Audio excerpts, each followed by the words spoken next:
네, 전격 인터뷰 두 번째 인물은 양부남 더불어민주당 양부남 당선인입니다. 이번 총선에서 광주 서구 을에서 당선된 당선인입니다. 전화로 만나보겠습니다. 안녕하십니까? 예, 안녕하세요. 네. 네, 어제 국회에서 특검법 재표결이 있었고 부결됐습니다. 어떻게 보고 계십니까? 저도 부결은 어느 정도 예상을 했지만은 또 나름 기대도 컸는데 반대표가 너무 많이 나와서 예상이라는 생각이 들고 매우 실망했습니다. 현재 국민 여론이 거의 70% 이상이 특검을 찬성하고 있고 이번에 총선의 민의가 특검법을 수용하라는 취지였는데 이제 아무래도 국민의힘 측이 당론과 진영 논리에 매몰된 것 같습니다. 민심을 뒤로한 것보다는 대통령의 마음을 뒤로한 거 아닌가 싶어서 어떻게 국민의 대표로 할 수가 있냐 하는 굉장히 실망이 큽니다. 이게 당론과 진영 논리가 국회의원들 개개의 양심과 휴머니를 짓밟은 거 아니야 이런 생각이 드네요. 네, 조금 전에 그 반대표가 좀 많이 나와서 실망이다 이런 취지 말씀이신데 그렇게 된 이유는 뭐라고 생각하십니까? 아무래도 당론으로 표단속을 철저히 했던 것 같고 국민의 의원에서 이런 진영 논리에 매몰된 것 같아요. 아, 그래요. 그런데 그 국민의힘 쪽에서는 야권에서도 부결표를 던진 이른바 이탈표가 좀 있는 것 같다 이런 얘기도 나오는데요. 저도 언론을 통해서 그 이야기 들었어요. 네. 그랬는데 야당에서 이탈표가 한 표 해석은 가능할 수도 있어요. 지금 가능한데 그건 제가 볼 때 큰 의미가 없어 보이고 오히려 국민의힘 쪽에서 5분이 국민과 약속을 했지 않습니까? 찬성을 하기로 했는데 무효표가 4표 나온 거 이런 걸 비춰봤을 때 과연 국민의힘 측에서 찬성했다고 약속했던 분들이 어떻게 했는가 이것이 더 의미가 있는 거 아닌가 저는 그런 생각을 해봅니다. 예. 그 양부남 당선인님, 22대 국회 이제 개원하시잖아요. 그렇죠. 지금 더불어민주당은 당론 1호 법안으로 특검법을 제출하겠다는 입장이잖아요. 그러면 앞으로 이 특검법 제출진에 대한 어떤 계획은 어떻게 갖고 계십니까? 지금 우리 22대 국회에서 당론으로 특검법 1호 법안을 할 겁니다. 그리고 이건 당연히 의결이 발의가 되고 의결이 될 겁니다. 그런데 문제는 다시 대통령이 거부권을 행사하면은 또 재의결을 하는 이러한 악순환이 되겠죠. 네. 그리고 이번에서 본 것처럼 이러할 경우에 재의결에 필요한 8석이 저희들이 필요하지 않습니까? 현재 범야권이 192석이고 국회 108석이니까 재의결을 하려면은 8석을 우리가 가져와야 됩니다. 이 8석 어떻게 확보하냐가 앞으로 관건입니다.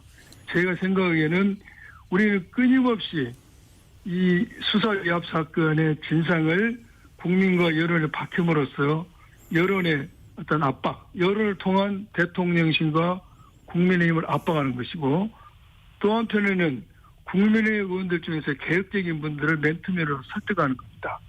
대통령 임기는 3년으로 끝나겠죠. 그러나 국민의힘이라는 정당과 국회의원이라는 지위는 민의를 대표하는 자리는 앞으로 계속 되려면은 특검을 수행해야 된다는 취지. 또한 저희 당 입장에서는 이 특검 거부된다 해서 포기하지 않습니다. 계속 살 겁니다. 이렇게 되면은 계속 국정은 원활한 국정이 되지 않고 국정의 발목이 잡히겠죠. 그래서 원활한 국정 운영을 위해서도 이 특검 문제를 해결해야 된다는 것을 개혁적인 의원들을 만나서 멘토를 설득하는 그 전략으로 나가야 되지 않나 그런 생각을 해봅니다. 네, 대통령과 여당에 대한 전면적인 압박. 그리고 여당 국회의원들에 대한 개별적인 설득. 네, 그리고 안 되면 또 하고 하는 식으로 지속적으로 추진하겠다. 이런 전략을 갖고 계시다 이런 말씀이시군요. 알겠습니다. 그런데 이게 특검법을 제1호 당론 법안으로 재추진하려고 해도 원구성이 안 되면 우선 안 되는 거 아니에요? 그렇죠. 네, 그리고 또 시간도 좀 걸릴 것 같고요. 그 사이에 공수처나 경찰청의 수사는 계속 지금 속도를 내고 맞습니다. 있는데, 예. 의원님, 당선인님, 예. 공수처 수사는 어떻게 지금 평가하십니까?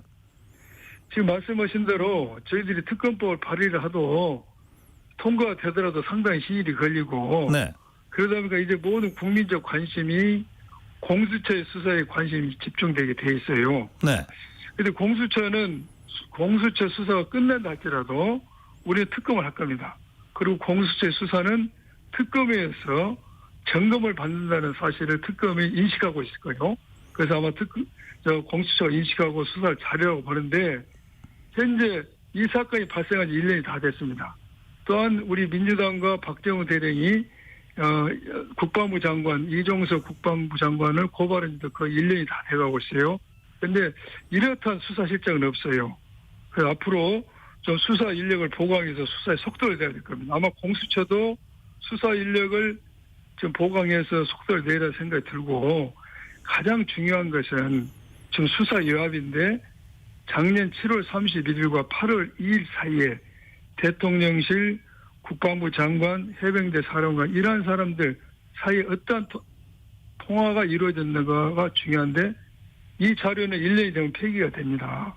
그래서 이 자료를 빨리 확보해야 된다. 네. 이 자료를 확보하려고 저는 믿습니다. 그런데 중요한 것은 어제 아마 언론을 통해서 알고 계시겠지만은 박정훈 대령 변호인이 군사범을 통해서 이종석 국방장관 통화 내역을 자료를 받았는데 그 자료 보니까 이종석 국방장관이 윤석열 대통령이 총장 시절에 사용했던 휴대폰과 8월 2일 3회 통화 내역이 나온다.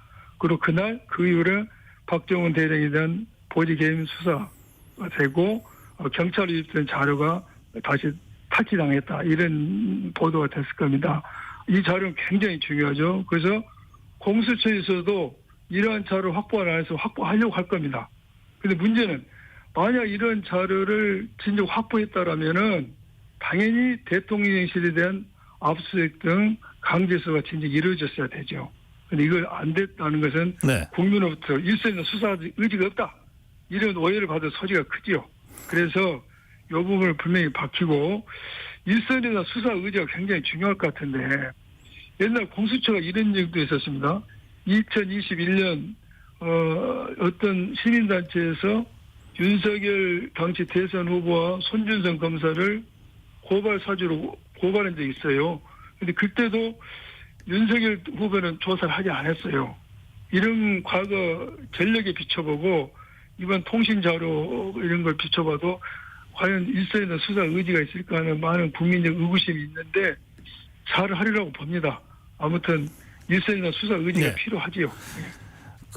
다들 지켜보고 있는 중인데, 예. 당선인님 말씀하신 대로 공수처가 예. 자기들이 수사를 제대로 못하면은 바로 특검으로 갈 수밖에 없다는 걸 알고 지금 수사를 하고 있는 것 아니겠습니까? 그렇죠. 예. 그렇게 해서 공수처 수사 결과가 잘 됐다라고 판단이 될 경우에 그래도 특검을 추진한다는 말씀이신가요? 수사가 우리 마음에 만족하게 된다. 네. 근데 그렇게까지 되기는 어려워 보이고요, 현실적으로. 네. 그래도 우리는 특검을 해야 된다. 그 이유는 만족하지도 않을 뿐만 아니라 설사 만족한다 할지라도 특검법의 구조상 특검은 법원에 직접 기소할 수가 없습니다. 혐의가 인정된다 할지라도 이것을 기소 의견으로 검찰에 보낼 수밖에 없어요. 대법원장, 판사, 검사, 경무관 이상 공무원에 대해서만 직접 기소할 수가 있습니다. 따라서 이 특검법의 대상이 되는 사람들은 특검이 수사를 잘 해가지고 기소해야겠다. 그런 결론이 난다 할지라도 기소 못하고 검찰로 보냅니다. 그러면 검찰에서 최종 결론을 내리죠. 네. 이럴 경우에 검찰에서 무혐의 처분하면 그만입니다. 옛날에 특검에서 손준성 검사 고발 사주권으로 김웅 의원에 대해서 기소 의견을 검찰에 보냈습니다. 지금 말씀하시는 게 특검이 아니라 공수처 말씀하시는 거죠? 그렇죠. 네네. 그래서 우리는 특검이 필요하다는 것이죠. 공수처에서는 기소 의견이 없어요. 네, 그러니까. 기소를 못하니까. 예. 예. 지금 계속 특검이라고 그러셔가지고 약간 혼선이 있었는데 네, 공수처. 예, 공수처가 수사를 잘 하더라도 결국은 그렇죠. 기소하려면 검찰로 보내야 되는데 그 과정에서 문제가 있을 수 있으니 특검으로 가야 된다 이런 말씀하신 거죠? 예, 맞습니다. 알겠습니다. 예. 예. 지금 지난 주말에 더불어민주당이 이제 당선인님 말씀하신 어떤 압박을 염두에 두고 장애 집회를 했고 이번 주말도 장애 집회 한다는 얘기가 있고요. 그런가 하면은 22대 당선인 더불어민주당과 범야권 소속 당선인들 중에 초선 당선인들이 국회에서 천막농성한 지가 꽤 오래되잖아요. 그렇습니다. 지금도 계속되고 있습니까? 아니면은 어떤 상태인지요? 우리가 천막농성을 5월 10일부터 했습니다. 네. 그래서 어제로서 끝냈습니다. 어제 끝냈군요. 어제 끝냈고 이제 천막농성하지 않는다. 하지만 앞으로 향후 해병특검법 관철을 위해서 우리 야5당 초선 당선자들은 지속적으로 연대를 모색하자 이렇게 결의를 했습니다. 네. 그런데 지금 이제 22대 국회에서는 범야권이 192석이잖아요. 그야말로 압도적 다수판데 그런데 의회를 놔두고 국회를 놔두고 거리로 나가는 게 과연 맞는 거냐 이런 문제 제기가 있습니다. 물론 그런 문제 제기를 할 수 있지만은 우리가 원내에서 합리적으로 논리적으로 하는 것도 중요합니다. 그렇지만은 대통령이 거대한 그런 초헌법적 권한을 남용하고 있는 상황에서 이런 거리에 나가고 농성을 하는 것도 강력한 정치적 메시지를 던질 수 있는 수단이라고 저는 생각하고 여론과 언론을 이렇게 환기시킬 수 있는 수단이 생각이 되기 때문에 우리는 필요하다는 생각이 듭니다. 네. 그런가 하면은 특검으로 가야 된다는 주장을 여러 현안과 사안에 대해서 더불어민주당이 해오지 않았습니까? 예. 그래서 너무 특검이 많다. 이런 또 좀 특검 피로감이라 그럴까? 이런 비판적인 의견도 있는 것 같은데 그 점은 어떻게 보십니까, 당선인님? 우리가 특검을 많이 해서 국민적 피로감을 자아낸다. 그러한 상황을 만든 원인을 제공한 데가 문제가 있는 거죠. 특검 하나하나가 국민적 관심이 깊고 국민이 의심을 갖는 사안에 대해서 우리 야당은 이런 의무를 풀 의무가 있는 것이고 이런 푸는 방법에 있어서 정상적인 법률 이런 것은 되지 않으니까 우리는 특검을 주장할 수밖에 없는 그런 상황이라는 것을 좀 이해해 줬으면 하는 생각이 드네요. 네. 어제 특검 재의결 부결 이후에 야권 분위기는 더 강경하게 투쟁해야 된다 이런 분위기로 모아지고 있다 이런 얘기도 들리던데 어떻습니까, 당선인님? 예, 저도 그런 이야기를 들었는데 우리는 투트랙으로 가야 되냐는 생각이 듭니다. 네. 협치도 하고 투쟁도 해야 된다.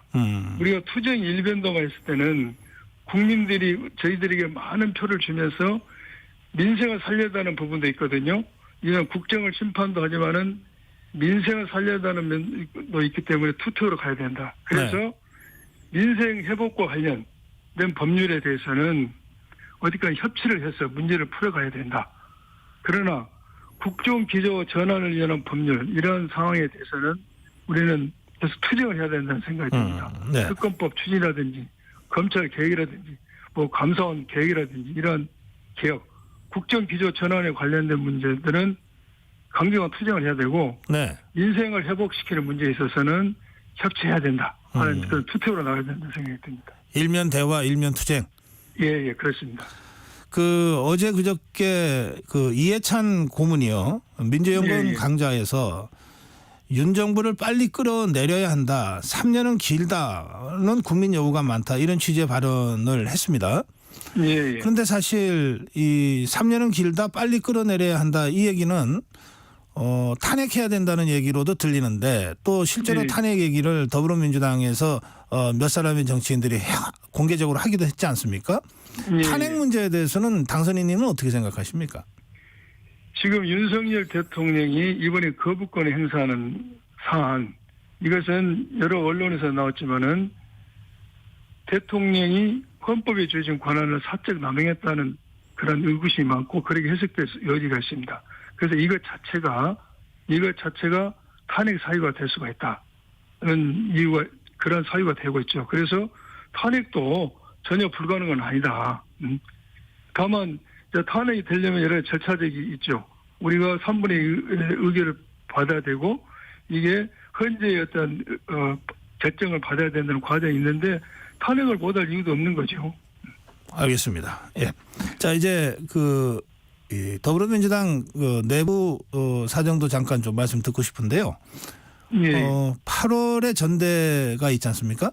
예, 예. 예, 당선인님은 이재명 대표가 다시 대표로 출마해서 연임해야 된다고 생각하시는지요? 저는 연임해야 되는 쪽에 생각을 하고 있는데요. 네. 이번 총선에서 우리 더불어민주당이 과반의석을 차지했습니다. 물론 21대도 과반을 차지했지만 그때는 여당이 때이고 야당인 상태에서 저희들이 과반 의석을 차지했다. 이것은 국민들이 우리 이재명 대표에 대한 신임을 했다는 생각이 들고요.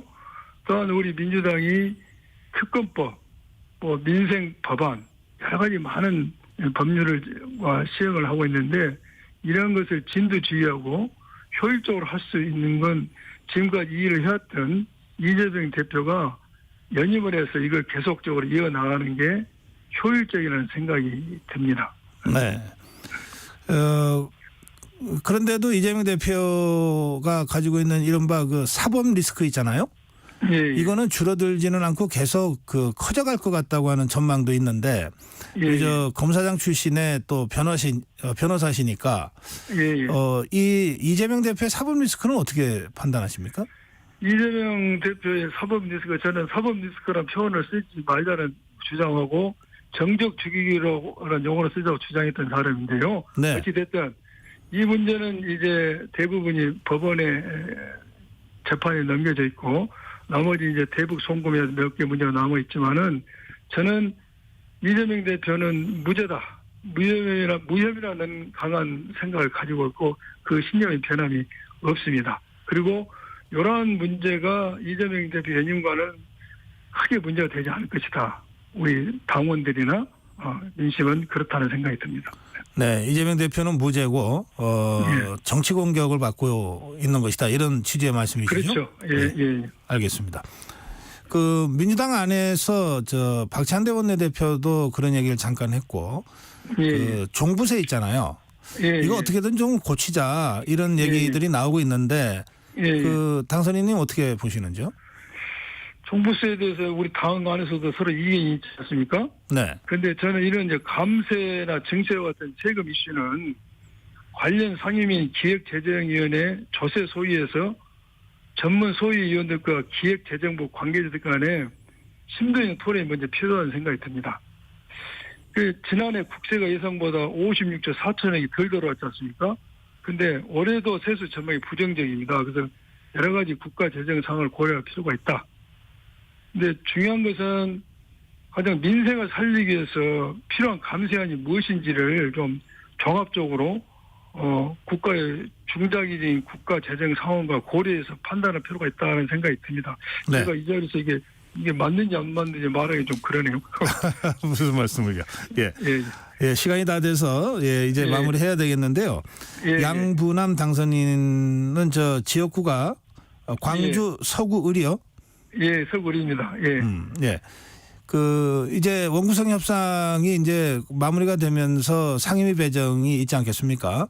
예, 예. 당선인님은 어느 상임위 희망하고 계십니까? 저는 행안위를 신청했습니다. 아, 이유가 있나요? 예, 행안위 신청한 이유는 네. 이태원 참사 사건, 오성 지하수 침수 사건을 통해서 우리의 국민 안전 시스템이 붕괴됐다는 것을 우리가 알았어요. 그래서 이러한 국민 안전을 챙겨볼 필요가 있고 제가 내세운 공약 중에서 불공정한 수사 시스템을 개혁해보자는 공약이 있습니다. 불공정한 수사 관행을 개혁하자. 개혁하자. 네. 이 개혁 공약은 경찰청과도 관련이 되기 때문에 제가 제 공약에 첫 발을 내딛는 것다. 행안부를 가는 것은 그런 거 연관돼서 행안부를 제가 신청을 했습니다. 예, 알겠습니다. 오늘 말씀 잘 들었습니다. 예, 감사합니다. 네, 예, 더불어민주당 양부남 당선인과 말씀 나눴습니다.